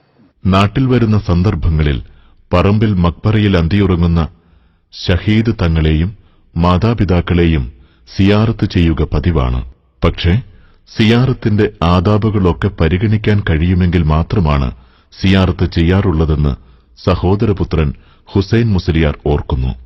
ഉമ്മനെയും ബാപ്പനെ പറമ്പ് പള്ളിയിലെ ഷഹീദ് തങ്ങളെയും സിയാറത്ത് ചെയ്യുന്നതിന് അണാപ്പക്ക് പ്രത്യേകം ഒരു സ്വഭാവം ഉണ്ടായിരുന്നു. ഇത്തിരി തിരക്കിന്റെ ഇടക്ക് യാസീനും അതിനോട് ബന്ധപ്പെട്ട സൂറത്തുകളും ഓതാൻ സമയം ഇല്ലാത്തൊരവസരമാണെങ്കിൽ സിയാറത്തിന് പോവുകയില്ല. സമയം യാസീനും അതിനോട് ബന്ധപ്പെട്ട സൂറത്തുകളും ഒക്കെ ദുആ ചെയ്യാനും സമയം നല്ലോണം ഉള്ള സമയത്ത് മാത്രമേ ആ അദബിനെ മാനിച്ചും കൊണ്ട് സിയാറത്തിന് പോകാറുണ്ടായിരുന്നു. ബിദഅത്തുകൾ പ്രത്യക്ഷപ്പെട്ടാൽ പണ്ഡിതൻ അടങ്ങിയിരുന്നുകൂടാ. അത് ശാപഹേതുകമാണ്. യഥാർത്ഥ വിജ്ഞാനത്തിന്റെ ചൈതന്യം സ്വീകരിക്കാനായ ഒരാൾക്ക് ബിദഅത്തുമായി സന്ധിയാവാനാകില്ല. ബിദഈ പ്രവണതകൾ നിലനിൽക്കുന്ന സാഹചര്യത്തോട് രാജിയാവാനും സാധിക്കില്ല. അങ്ങനെ സുന്നത്ത് ജമാഅത്തിനെതിരായ കക്ഷികൾ അവരുടെ ചരക്ക് ചെലവാക്കാൻ ഉദ്ദേശിക്കുന്നു എന്ന് കണ്ടാൽ അവിടെ ഓടിയെത്തി അതിനെ തടയാനുള്ള എല്ലാ ഉത്സാഹങ്ങളും കഴിവുകളും കാണിച്ചിരുന്നു എന്നതാണ് ഇതിൽ പ്രധാനമായി ഉള്ളത്. ബിദഅത്തുകാരുടെ അരങ്ങേറ്റത്തെക്കുറിച്ച് അറിയുകയേ വേണ്ടൂ. ഹസൻ മുസ്ലിയാർ അവിടെ ഓടിയെത്തും. വഹാബികൾ നടുക്കത്തോടെ മാത്രം ഓർക്കുന്ന സംഭവമാണ് വെള്ളിയഞ്ചേരിയിലുണ്ടായത്. ശൈഖുന കാന്തപുരം ഉസ്താദിന്റെ പ്രഭാഷണം കലക്കാൻ രംഗത്തെത്തിയ മൗലവിമാരെ രക്ഷപ്പെടാൻ അനുവദിക്കാതെ ഒരു ദിവസം മുഴുവൻ കുരുക്കിയിട്ട് വിയർപ്പിച്ച രംഗമായിരുന്നു അത്. സംഭവം കേട്ടറിഞ്ഞ ശൈഖുന ഇ.കെ. ഹസൻ മുസ്ലിയാർ അവിടെ ഓടിയെത്തിയ രംഗം ശൈഖാന്തപുരം ഉസ്താദ് അനുസ്മരിക്കുന്നു.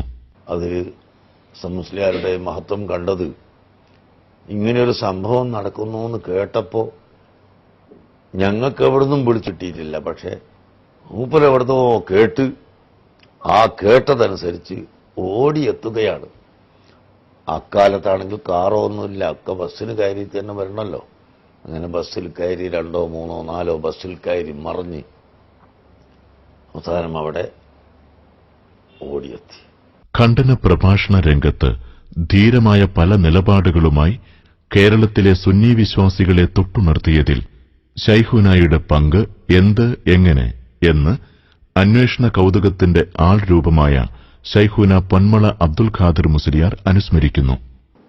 ബഹുമാനപ്പെട്ട മർഹൂം ഇ.കെ. ഹസൻ മുസ്ലിയാർ നവ്വറല്ലാഹു മർഖദഹ് വനഫഅനാ ബിഹി ആമീൻ മഹാൻ അവറുകളെ സംബന്ധിച്ച് പറയുമ്പോൾ ഇമാം ഷാഫി റളിയല്ലാഹു അൻഹുവിനെ സംബന്ധിച്ച് പറഞ്ഞ ഒരു വാക്കാണ് ഓർമ്മയിൽ വരുന്നത്. ഹദീസ് പണ്ഡിതന്മാർ ഉറങ്ങിക്കിടക്കുകയായിരുന്നു. ഇമാം ഷാഫി റളിയല്ലാഹു അൻഹു ആണ് അവരെ ഉണർത്തിയത് എന്ന് പറയും പോലെ സമൂഹത്തിലെ ഏറ്റവും മഹാഭൂരിപക്ഷം വരുന്ന സുന്നികൾ ഒരു സമയത്ത് ഉറക്കത്തിലായിരുന്നു. ആ ഉറക്കിൽ നിന്ന് അവരെ തട്ടി ഉണർത്തി അവർക്ക് ഇന്ന് കാണുന്ന ആവേശവും ഉന്മേഷവും ഉണ്ടാക്കിക്കൊടുത്തത് പ്രധാനമായും ബഹുമാനപ്പെട്ട ഹസൻ മുസ്ലിയാർ അവറുകളാണ് എന്നതിൽ യാതൊരു സംശയവുമില്ല. ഓരോ ചോദ്യങ്ങൾ വരുമ്പോൾ ആ ചോദ്യങ്ങൾക്ക് അവർ കൊടുക്കുന്ന മറുപടി പിന്നെ അതിന്റെ അപ്പുറം രണ്ടാമതും ചോദിക്കാൻ വഴിയില്ലാത്ത വിധമുള്ള മറുപടിയായിരിക്കും. കുത്തുബ പരിഭാഷയുമായി ബന്ധപ്പെട്ട ഒരു കേസിൽ കോടതിയിൽ ഹാജരായ മുജാഹിദ് വിഭാഗം വക്കീലിനെ ശൈഖുന കശക്കിയ വിധം പൊന്മള ഉസ്താദിന്റെ വാക്കുകളിൽ: മഹാനവറുകളുടെ അപാരമായ ബുദ്ധിയും യുക്തിയും അതിലുപരി അല്ലാഹു തആല കൊടുത്തൊരു തൗഫീഖുമാണ് മഹാനവറുകൾക്കുള്ളത്. ഓരോ ചോദ്യത്തിന് ആ ചോദ്യം വരുമ്പോൾ ഇതിന് എന്ത് മറുപടി പറയും എന്ന് സ്റ്റേജിലുള്ള എല്ലാവരും കൂടി കാത്തിരിക്കുന്ന സമയത്ത് ആരും ഓർക്കാത്ത മറുപടിയായിരിക്കും ഇവർ പറയുക. പ്രസംഗത്തിന്റെ ഭാഗമായുള്ളത് തഖൂണ്ടുൽ വസിയത്താണ്. അതിൽ ഫർള് മാത്രം അറബിയിൽ പറഞ്ഞ് ബാക്കിയുള്ളത് മാതൃഭാഷയിലായിക്കൂടെ എന്നാണ് അഹമ്മദ് വക്കീലിന്റെ ചോദ്യം. അതിന്റെ മഹാനവറുകൾ പറഞ്ഞത് തഖൂണ്ടുൽ വസിയത്ത് മുഴുവൻ ഫർളാണ്, അതിൽ പിന്നെ സുന്നത്തായൊരു ഭാഗം അനുബന്ധമായൊരു ഭാഗം ഇല്ല. അതുകൊണ്ട് തഖൂണ്ടുൽ വസിയത്ത് മുഴുവൻ ഫർളായതുകൊണ്ട് മുഴുവനും അറബിയിൽ തന്നെ ആകണം എന്ന് പറഞ്ഞപ്പോൾ അഹമ്മദ് വക്കീലിന്റെ ചോദ്യം, എന്നാൽ അത്തിയുല്ലാഹ പറഞ്ഞാൽ മതിയാകും എന്ന് ഫിഖ്ഹിന്റെ കിതാബിൽ ഇല്ലയോ മുസ്ലിയാരെ? മതിയാകും, അത് ഫിഖ്ഹിന്റെ കിതാബിലുണ്ട്. എന്നാൽ ഞാൻ ചോദിക്കട്ടെ, ഒരാള് അൽഹംദുലില്ലാ സ്വല്ലല്ലാഹു അലാ മുഹമ്മദിൻ അത്തിയുല്ലാഹ് എന്ന് പറഞ്ഞാൽ ഖുത്ബയുടെ 3 റുക്നുകൾ പൂർത്തിയായി എന്ന് പറയാമോ എന്ന് ചോദിച്ചപ്പോൾ എല്ലാവരും ഇതിനെന്ത് മറുപടി പറയും? പൂർത്തിയായി എന്ന് പറഞ്ഞാൽ പിന്നെ പറയുമെന്ന ബാക്കിയുള്ളത് അനുബന്ധങ്ങളാണ്. പൂർത്തിയായില്ലെന്ന് പറയാൻ ഒക്കുമോ? അത്തിയുല്ലാഹ മാത്രം പറഞ്ഞാൽ ഫർള് വീടുമെന്ന് ഉണ്ടല്ലോ. മഹാനവരുടെ മറുപടി അടുത്ത് എന്തിലേക്ക് പ്രവേശിക്കുന്നു അതനുസരിച്ചേ പറയാൻ പറ്റുള്ളൂ. ഇപ്പൊ പൂർത്തിയായിന്നോ ആയില്ലെന്നോ പറയാൻ പറ്റില്ല. അപ്പൊ മുസ്ലിയാരെ അത് എപ്പോഴാ ഇനി പറയാൻ പറ്റുക?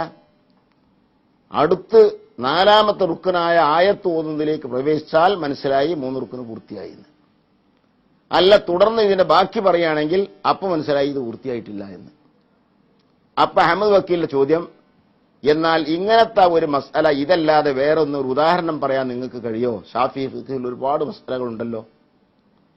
ഉടനടി മഹാനവറുകൾ പറഞ്ഞു, അതൊന്നും നേരത്തെ ചിന്തിച്ചു വെച്ചത് ചോദ്യങ്ങളുമല്ല മറുപടിയുമല്ല. ഉടനെ പറഞ്ഞു, ഒരാൾ ഫോട്ടോ വരയ്ക്കുകയാണ്. ഫോട്ടോ വരയ്ക്കുമ്പോൾ കൈ കൊണ്ടാണ് വര തുടങ്ങിയത്. തല മുതൽക്കല്ല കൈ മുതൽക്ക് വരക്കാൻ തുടങ്ങി എന്ന് വിചാരിക്കുക. കൈ മാത്രം വരച്ചു വെച്ചതിന് ശേഷം ഇങ്ങനെ ഫോട്ടോ വരക്കുന്നത് ഉണ്ടാക്കുന്നത് പറ്റുകയില്ലേ, ഹറാമോ ജായിസോ എന്ന് ചോദിച്ചാൽ പറയാനായിട്ടില്ല എന്നാ മറുപടി. അതിന്റെ കൂടെ ബാക്കിയുള്ള ഭാഗം കൂടി വരച്ച് പൂർത്തിയാക്കിയാൽ ഹറാമാണ്. അപ്പൊ ഈ കൈയടക്കം വരച്ചത് ഹറാമിൽപ്പെടും. ഇല്ല എങ്കിൽ അതുകൊണ്ട് മതിയാക്കുകയാണെങ്കിൽ ഇല്ല, കുഴപ്പവുമില്ല എന്ന് പറയാം. അഹമ്മദ് വക്കീൽ ഇതിനെ തുറന്ന് പിന്നൊരു ചോദ്യം ചോദിക്കാൻ അയാൾക്ക് ഒരു ഗ്യാപ്പുണ്ടായില്ല. ഈ അനിതരമായ പ്രതികരണ പാടവത്തെക്കുറിച്ച് ഹസൻ മുസ്ലിയാരുടെ കൂടെ സുന്നി പക്ഷത്ത് വാദം നടത്തിയിരുന്ന പ്രസിദ്ധനായ വക്കീൽ KMC കുറുപ്പ് ഒറ്റപ്പാലം അവർകൾ അനുസ്മരിക്കുകയുണ്ടായി. ഹസൻ മുസ്ലിയാരെക്കുറിച്ച് പറയുമ്പോൾ വക്കീൽ സാറിന്റെ മുഖം പ്രസന്നമാകുന്നു. അഭിമാനബോധത്തോടെയാണ് അദ്ദേഹം സംസാരിച്ചത്. എത്രയും ചോദിച്ചോളൂ, പറയാനേറെയുണ്ട് എന്നായിരുന്നു അദ്ദേഹത്തിന്റെ നിലപാട്. ഞാന് ഇവിടെ പ്രാക്ടീസ് ആരംഭിച്ചത് സുമാർ 55-56 കൊല്ലായി. ഈ കാലത്തിനിടയിൽ ദൈവസഹായത്താലും നാട്ടുകാരുടെ സഹായത്താലും സിവിൽ ക്രിമിനൽ ഭാഗങ്ങളിൽ എനിക്ക് നല്ല വർക്ക് ഉണ്ടാവും. ആ കാലത്തൊക്കെ 100 കണക്കിന് ആൾക്കാരെ അറിയാനും പരിചയപ്പെടാനും എനിക്ക് അവസരം കിട്ടിയിട്ടുണ്ട്. എന്നാൽ ഈ അറിയുന്നതും പരിചയപ്പെടുന്നതുമായ ആൾക്കാരിൽ ഒരു മായാട്ട് വ്യക്തിമുദ്ര പതിപ്പിച്ച് പോകുന്നവര് വളരെ കുറവേ ഉള്ളൂ. ബാക്കിയെല്ലാം അങ്ങനെയായിട്ട് പോവും. എന്നാൽ അസം മുസ്ലിയാരെ സംബന്ധിച്ചിടത്തോളം എന്റെ മനസ്സിൽ മായാത്ത വ്യക്തിമുദ്ര പതിപ്പിച്ച അല്പം വ്യക്തികളിൽ ഒരാളാണ്. അദ്ദേഹമായി പരിചയപ്പെട്ടാൽ അദ്ദേഹത്തിന് മറക്കാൻ സാധ്യമല്ല. അദ്ദേഹത്തിന്റെ സ്വന്തം അനുഭവമാണ്. അത് ഒരു വക്കീല എന്ന നിലയ്ക്ക് നമ്മൾ ഒരുപാട് ആൾക്കാരായിട്ട് പരിചയപ്പെടണു, അവരായിട്ട് പലതരത്തിലുള്ള അടുപ്പങ്ങൾ ഉണ്ടാവണു. കക്ഷി എന്ന നിലയ്ക്ക്, സാക്ഷി എന്ന നിലയ്ക്ക്, എതിർകക്ഷി എന്ന നിലയ്ക്ക് പല നിലയിലും നമ്മൾ അവരായിട്ട് വ്യക്തിബന്ധം പുലർത്തുന്നുണ്ട്. അതിൽ വളരെ കുറച്ച് ആൾക്കാർ മാത്രമേ നമ്മുടെ മനസ്സിൽ എന്നും തങ്ങി നിൽക്കുന്നുള്ളൂ. ഞാൻ ഈ അസം മുസ്ലിയാരായിട്ട് പരിചയപ്പെടുന്നത് സുമാർ 40-45 കൊല്ലമായിട്ടും കൃത്യമായിട്ട് ഓർമ്മയില്ല. അന്ന് മലബാറിലെ ഈ മുജാഹിദ് പ്രസ്ഥാനം കുറേശ്ശെ പൊന്തി വരുന്നൊരു കാലഘട്ടമായിരുന്നു. ഈ മുജാഹിദ് പ്രസ്ഥാനത്തിൽ ഇടപെട്ട ആൾക്കാരും വാക്താക്കളായിട്ടുള്ള ആൾക്കാരും സുന്നി വിഭാഗത്തിൽപ്പെട്ടവരും തമ്മിൽ ആശയപരമായ ഭയങ്കരമായൊരു സംഘടനയായിരുന്നു. ഏറ്റവും പ്രധാനമായത് ജുമാ പ്രാർത്ഥനയിലുള്ള ആ ചടങ്ങുകളെ സംബന്ധിച്ച് ഫർളുകൾ എന്ന് പറയുന്നല്ലോ, ആ ഫർളുകളെ സംബന്ധിച്ചോളം അവശ്യ ഘടകങ്ങളെ സംബന്ധിച്ചിടത്തോളം ഉള്ള കാര്യത്തിലാണ്. ഈ വെള്ളിയാഴ്ചയുള്ള ജുമാ പ്രാർത്ഥനയിൽ പ്രധാനമായ 5 ഫർളുകൾ നമുക്കെല്ലാം അറിയുന്നതാണ്. ഹംദ്, സലാത്ത്, വസ്യത്ത്, ആയത്ത്, ദുആ. ഇതിൽ ഏറ്റവും പ്രധാനമായ തർക്കമുണ്ടായിരുന്നത് വസ്യത്തിനെ സംബന്ധിച്ചാണ്. വസ്യത്ത് ഒരു പ്രസംഗം മാത്രമാണെന്നും സമകാലികമായ സംഗതികളെ സംബന്ധിച്ചിട്ടുള്ള ഒരു പ്രസംഗം എന്ന നിലയിൽ അത് മലയാളത്തിൽ വേണമെന്നുമാണ് മറുഭാഗക്കാർ ചടിച്ചിരുന്നത്. എന്നാൽ അത് ഒരു പ്രസംഗമല്ലെന്നും പ്രാർത്ഥനയുടെ ഭാഗമാണെന്നും ഇംഗ്ലീഷിൽ പറഞ്ഞാൽ റിച്വൽ എന്ന് പറയും, RITUAL, റിച്വൽ ഒരു പ്രാർത്ഥനയുടെ ഭാഗമാണെന്നും അതുകൊണ്ടത് അറബിയിൽ തന്നെ വേണമെന്നും ആണ് നമ്മൾ സമർത്ഥിക്കാൻ ശ്രമിച്ചിരുന്നത്. ആ കാര്യത്തിൽ ഇതിനെ സംബന്ധിച്ച് എന്റെ ഓർമ്മ ശരിയാണെങ്കിൽ വെള്ളിയഞ്ചേരിയോ പള്ളിയോ അങ്ങനെ അതൊരു പള്ളിയാണ് ആദ്യമായൊരു കേസ് ഉണ്ടായത്. പെരിന്തൽമണ്ണയാണ്. ആ കേസിൽ അസം മുസ്ലിയാരെ ഞാൻ വിസ്തരിക്കേണ്ടായി. ആ കാലഘട്ടത്തിനോടടുത്താണ് അസം മുസ്ലിയാർ ഇവിടെ വരാനും, അന്ന് അധികം എന്റെ ഓർമ്മ ശരിയാണെങ്കിൽ പാലക്കാട് അറബിക് കോളേജ് പ്രിൻസിപ്പലായിരുന്നു. അദ്ദേഹം ഇവിടെ വരാനും പരിചയപ്പെടാനിടയായി. ആ കേസിലാണ് ആദ്യമായിട്ട് ഞങ്ങൾ രണ്ടുപേരും കൂടി ഇരുന്ന് മണിക്കൂറുകളോളം ഇത് ചർച്ച ചെയ്ത് പഠിച്ച് അത് സ്വായത്തമാക്കിയത്. അറബി അറിയാത്ത എന്നെ അറബി പഠിപ്പിച്ച് അദ്ദേഹം മനസ്സിലാക്കി തരികയും അറബി അറിയുന്ന ഒരാൾ കൈകാര്യം ചെയ്യുന്ന പോലെ കാര്യങ്ങൾ നടത്താനുള്ള കഴിവേക്ക് ഉണ്ടാക്കി തരികയും ചെയ്തു. ചുരുക്കത്തിൽ എതിർഭാഗം വന്നൊരു മുസ്ലിം ഞാൻ എതിർവിസ്താരം ചെയ്ത സമയത്ത് അദ്ദേഹം പദപ്രയോഗത്തിൽ നടത്തിയൊരു തെറ്റ് ഞാൻ ചൂണ്ടിക്കാണിച്ചപ്പോൾ എല്ലാവരും അത്ഭുത സ്തബ്ധരാവാണ് ഉണ്ടായത്. കാരണം അതിന്റെ കഴിവായിരുന്നില്ല, അത് അസം മുസ്ലിയുടെ കഴിവായിരുന്നു. അതിന്റെ ഫലമായിട്ട് എന്തുണ്ടായിച്ചാൽ നമ്മൾ വാദിച്ചു ഇത് അറബിയിൽ തന്നെ വേണം, അപ്പൊ അറിയാത്ത ഭാഷയിൽ എന്താ അതിന്റെ ആവശ്യമെന്നായിരുന്നു മറ്റവരുടെ വാദം. പക്ഷെ അതിന് ഗ്രന്ഥങ്ങൾ ഉണ്ടായിരുന്നു. ഭാഷ അറിയില്ലെങ്കിൽ പോലും ഇത് ഈ ഭാഷയിൽ തന്നെ വേണമെന്ന നിർബന്ധമാണ്. ആ ഭാഷ അറിയുമോ ഇല്ലയോ എന്നുള്ളത് പ്രസക്തമല്ല എന്ന് ഒരുപാട് കാര്യങ്ങളുണ്ട് ആ അവസ്ഥയ്ക്ക്. ചുരുക്കത്തിൽ അതിൽ ദീർഘമായ ആർഗ്യുമെന്റും എല്ലാം കഴിഞ്ഞ് നമ്മുടെ വാദം പരിപൂർണമായും കോടതി അംഗീകരിക്കുകയാണ് ഉണ്ടായത്. അതിന്മേൽ അപ്പീൽ ഉണ്ടായി, അപ്പീൽ സ്ഥിരപ്പെടുത്തുകയാണ് ഉണ്ടായത്. അതേപോലെ 3 കേസുകളിൽ, ഒന്ന് കാരക്കാടോ ഏതൊരു പള്ളി, കാരക്കുന്ന് ഒരു പള്ളി മഞ്ചേരിയിലും, മറ്റൊരു പള്ളിയുടെ കേസ് തിരൂരും ഉണ്ടായിരുന്നു. ഈ 3 കേസുകളിലും എനിക്ക് അസംബന്ധമായിട്ട് ഇടപഴകാനും അദ്ദേഹത്തിന്റെ എന്താ പറയേണ്ടത്, അദ്ദേഹത്തിന്റെ ശിക്ഷണം എന്ന് തന്നെ പറയട്ടെ, ആ ശിക്ഷണം കിട്ടുവാനുള്ള ഭാഗ്യം ഉണ്ടായിട്ടുണ്ട്. ഒരു കാര്യം എടുത്താൽ അത് വാശിയോടുകൂടി നടത്തും. അതിൽ കുറച്ചു കഴിഞ്ഞാൽ അതൊരു വ്യക്തിപരമായ ബന്ധമായി മാറും. ഒരു ഫോർമലായിട്ടുള്ള ഔപചാരികമായ ഒരു വക്കീല കക്ഷി എന്നുള്ള ബന്ധത്തിൽ കവിഞ്ഞ്, അല്ലെങ്കിൽ വക്കീല സാക്ഷി എന്ന ബന്ധത്തിൽ കവിഞ്ഞ് അതൊരു വ്യക്തിപരമായ ബന്ധമുണ്ടാവും.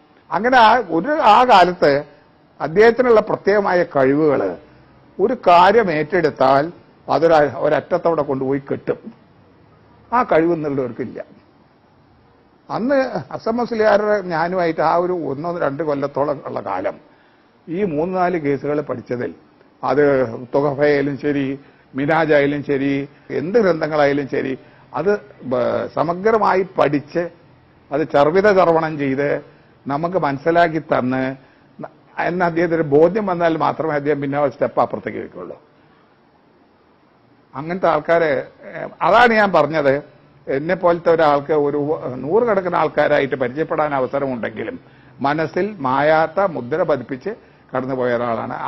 അദ്ദേഹത്തുമായിട്ടുള്ള പരിചയത്തിനിടയിൽ അദ്ദേഹത്തിന്റെ പാഠവും കേസുകൾ കൈകാര്യം ചെയ്യാനുള്ള കഴിവും സാമർഥ്യവും പ്രസൻസ് ഓഫ് മൈൻഡ്, പെട്ടെന്ന് അതിന് ഉത്തരം പറയാനുള്ള കഴിവ്.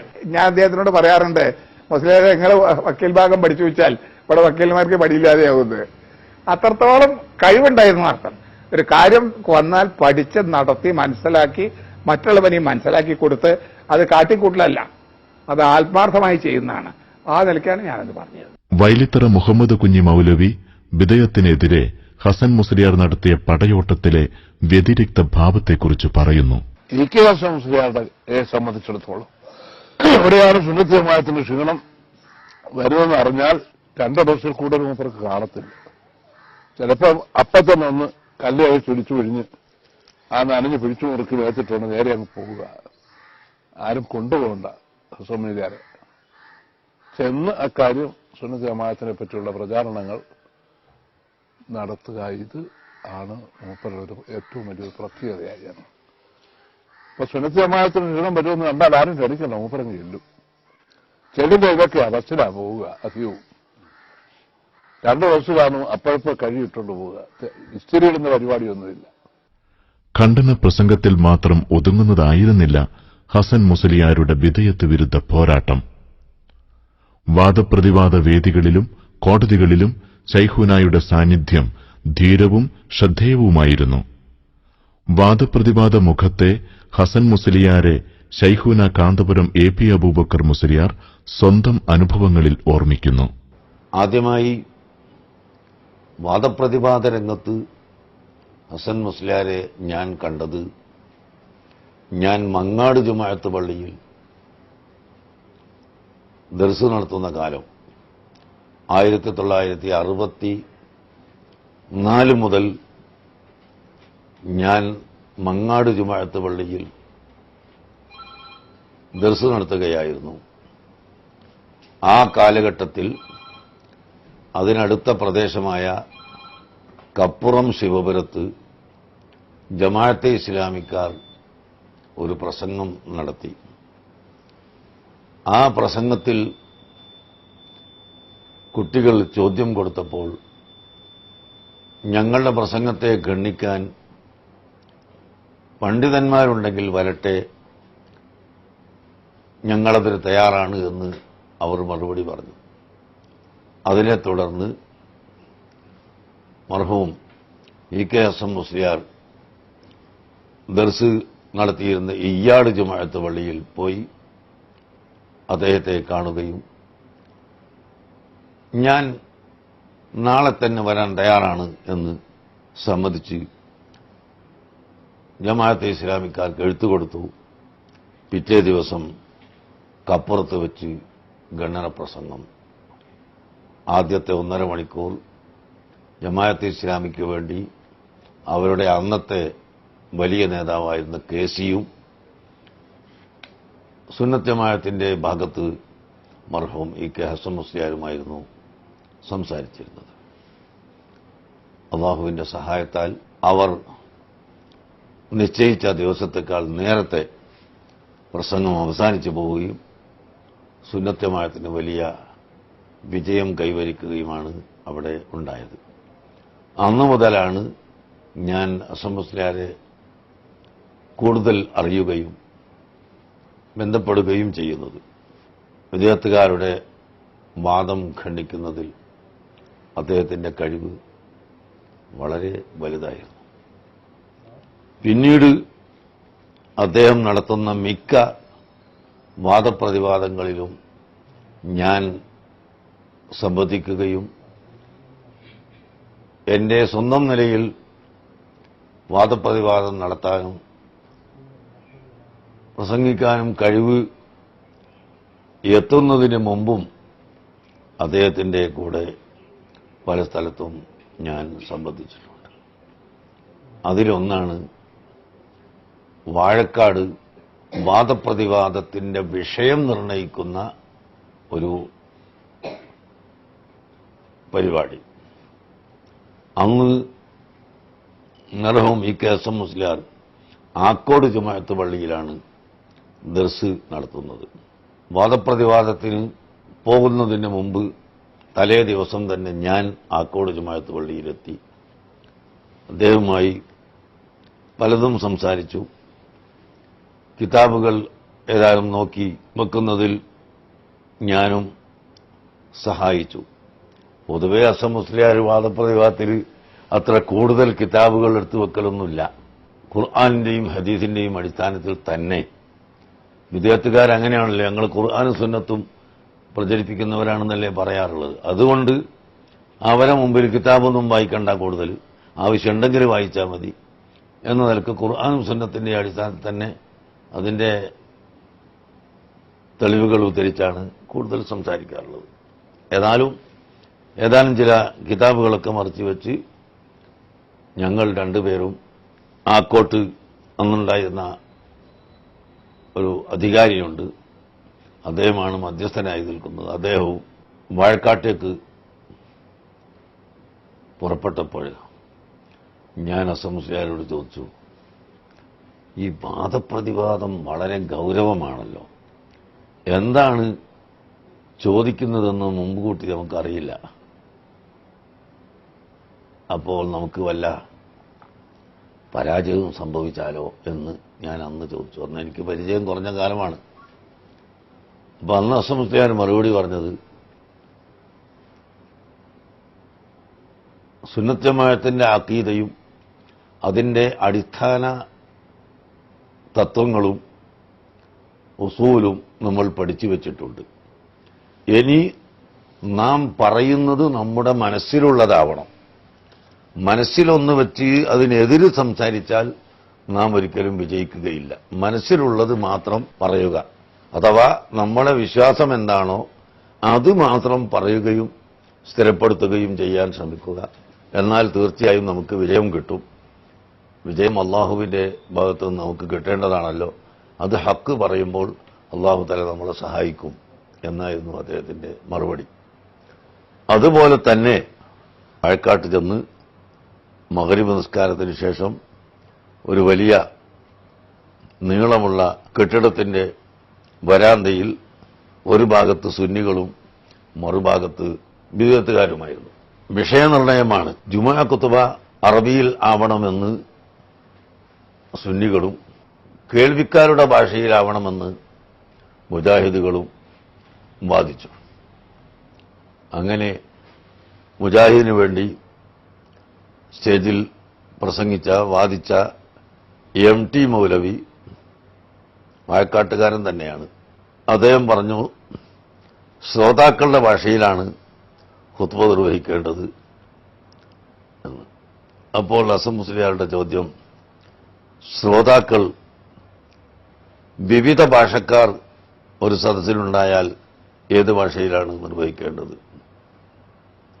അപ്പോൾ മൗലവി പറഞ്ഞു, ഭൂരിപക്ഷത്തിന്റെ ഭാഷയിലാണ് അപ്പോൾ ഹസൻ മുസ്ലിയാർ ചോദിച്ചു, പരിശുദ്ധ മക്കയിൽ ഹജ്ജ് വേളയിൽ അറബികളെക്കാൾ എത്രയോ കൂടുതൽ അനറബികളാണല്ലോ ഉള്ളത്, അവിടെ ഏത് ഭാഷയിലാണ് നിർവഹിക്കേണ്ടത് എന്ന്.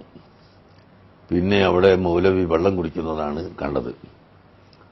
അതോടുകൂടി മുജാഹിദുകൾ തന്നെ ആ മൗലവിയെ അവിടുന്ന് പിടിച്ചു മാറ്റി പകരം ചേകനൂർ മൗലവിയെയാണ് കൊണ്ടുവന്നത്.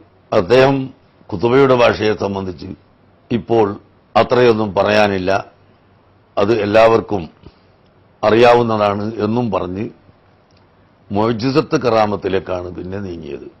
അതിൽ മുഅ്ജിസത്ത് കറാമത്ത് അമ്പിയാക്കൾക്ക് മുഅ്ജിസത്തും ഔലിയാക്കൾക്ക് കറാമത്തും ഇഖ്തിയാരിയായി അവരുടെ ഉദ്ദേശമനുസരിച്ച് ചെയ്യാൻ അല്ലാഹു തആല സാധിപ്പിച്ചു കൊടുക്കും എന്ന വാദം സുന്നികൾക്കും, മുഅ്ജിസത്തുണ്ടാകുന്നത് അമ്പിയാക്കൾ അറിയില്ല, കറാമത്തുണ്ടാകുന്നത് ഔലിയാക്കളും അറിയില്ല, അവരറിയാത്ത ഭാഗത്തിൽ അള്ളാഹു അവരിലൂടെ വെളിപ്പെടുത്തുകയാണ് എന്ന് ചേകനൂർ മൗലവിയും വാദിച്ചു. അന്ന് ചേകനൂർ മുജാഹിദ് മൗലവിമാരുടെ കൂടെയുള്ള ഒരു ആളാണ്. ആ വാദം സുഹ്ബഹി വരെ തുടരുകയായിരുന്നു. കാരണം മുഅ്ജിസത്ത് കറാമത്ത് ഇഖ്തിയാർ പ്രകാരം യഥേഷ്ടപ്രകാരം ഉണ്ടാകും എങ്കിൽ ചിലതൊക്കെ ഉണ്ടാകാത്തത് നാം കേട്ടിട്ടുണ്ടല്ലോ എന്ന് മൗലവി ഉദ്ധരിച്ചപ്പോൾ ഹസൻ മുസ്ലിയാർ തിരിച്ചടിച്ചത്, സാധാരണ പ്രവർത്തനത്തിലും അങ്ങനെ ഉണ്ട്. ഒരാൾ നടക്കുമ്പോൾ പെട്ടെന്ന് കാലുകൊഴിഞ്ഞ് വീണുപോയാൽ അദ്ദേഹത്തിന്റെ നടത്തം ഇല്ലാതെയായി. അതുകൊണ്ട് ഈ നടത്തം എന്നത് ഇയാൾ അറിയാതെയാണെന്നോ യഥേഷ്ടമല്ലെന്നോ പറയാൻ പറ്റില്ല. യഥേഷ്ടം നടത്തുന്ന നടത്തം, യഥേഷ്ടം കൈ അനക്കുന്നു, കാൽ അനക്കുന്നു, തല അനക്കുന്നു, നാവ് അനക്കുന്നു, അത് എപ്പോഴും ഇല്ലാതെയാവാം. അതുകൊണ്ട് അതിന് യഥേഷ്ടം പ്രവർത്തിക്കുക എന്ന് പറയാൻ ആരും മടിക്കുന്നില്ല.